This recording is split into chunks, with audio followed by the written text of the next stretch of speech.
നമസ്കാരം, മഞ്ജേഷാണ്. Post market റിപ്പോർട്ടിലേക്ക് എല്ലാവർക്കും സ്വാഗതം. ഇന്ന് നമ്മുടെ മാർക്കറ്റ് മൈനസിലാണ് ക്ലോസ് ചെയ്തത്. നഷ്ടത്തിൽ തന്നെയാണ് ഇന്ന് വ്യാപാരം ആരംഭിച്ചത്. 24,850 ലെവൽ ഏതാണ്ട് 0.37% മൈനസായിട്ടും, സെൻസെക്സ് 81,581 0.4% മൈനസായിട്ടും, ബാങ്ക് നിഫ്റ്റി 55,714 ഏതാണ്ട് 0.5% മൈനസായിട്ടുമാണ് ക്ലോസ് ചെയ്തത്.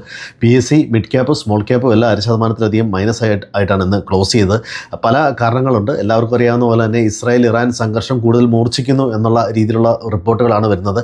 ഇറാൻ്റെ പുതിയ സൈനിക മേധാവിയെയും ഇസ്രായേൽ വധിച്ചു എന്ന തരത്തിലുള്ള റിപ്പോർട്ടാണ്. കൂടുതൽ യുദ്ധം എസ്കലേറ്റ് ചെയ്യുന്നു തരത്തിലുള്ള റിപ്പോർട്ടാണ് വരുന്നത്. പാകിസ്ഥാൻ തുടങ്ങിയ രാജ്യങ്ങൾ അവരുടെ അതിർത്തി അടച്ചു, അതായത് ഈ അഭയാർത്ഥികളുടെ പ്രവാഹം തടയാൻ വേണ്ടി അതിർത്തി അടച്ചു എന്നുള്ള തരത്തിലുള്ള റിപ്പോർട്ടുകൾ വരുന്നുണ്ട്. പല രാജ്യങ്ങളും ഇറാനിൽ നിന്ന് ഓയിൽ ഇറക്കുമതി ചെയ്യുന്നത് നിർത്തി എന്നുള്ള തരത്തിലുള്ള വാർത്തകളും എല്ലാം വരുന്നുണ്ട്.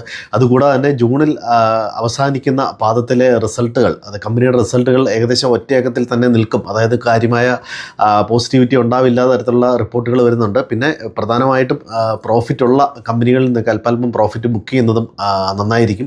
കൂടാതെ ഇന്ന് IT സെക്ടർ ഒഴിച്ച് ബാക്കി എല്ലാ സെക്ടറുകളും മൈനസിലാണ് ക്ലോസ് ചെയ്തത്. ഫാർമ സെക്ടറിൽ ഉടനെ തന്നെ താരിഫ് വരുന്നു എന്നുള്ള തരത്തിൽ അമേരിക്കൻ പ്രസിഡന്റ് ട്രംപിൻ്റെ ഭാഗത്തുനിന്നൊരു അനൗൺസ്മെൻ്റ് ഉണ്ട്. അത് ഫാർമ സെക്ടറുകളെയും നെഗറ്റീവായിട്ട് ബാധിച്ചു. ഇനി global news, bank of Japan interest rate unchanged ആയിട്ട് തന്നെ നിർത്തിയിരിക്കുന്നതായിട്ടാണ് കാണുന്നത്.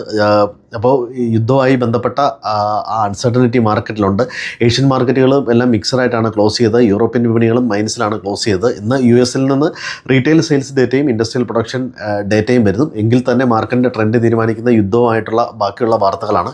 അപ്പോൾ എല്ലാവരും അടുത്ത ദിവസങ്ങളിലൊക്കെ പ്രോഫിറ്റുള്ള ചെറിയ ചെറിയ പൊസിഷനുകൾ അത്യാവശ്യം ബുക്ക് ചെയ്യുന്നത് നന്നായിരിക്കും. അഥവാ മാർക്കറ്റ് താഴെ പോകണം നമുക്ക് കൂടുതൽ ആവറേജ് ചെയ്യാൻ പറ്റുന്ന ഒരവസ്ഥയിലേക്ക്, നമ്മുടെ കയ്യിൽ ഫണ്ട് ഉണ്ടാകുന്ന ഒരവസ്ഥയിലേക്ക് നമുക്ക് എത്താൻ കഴിയും. എല്ലാവർക്കും നല്ലൊരു ദിവസം ആശംസിക്കുന്നു. Thank you.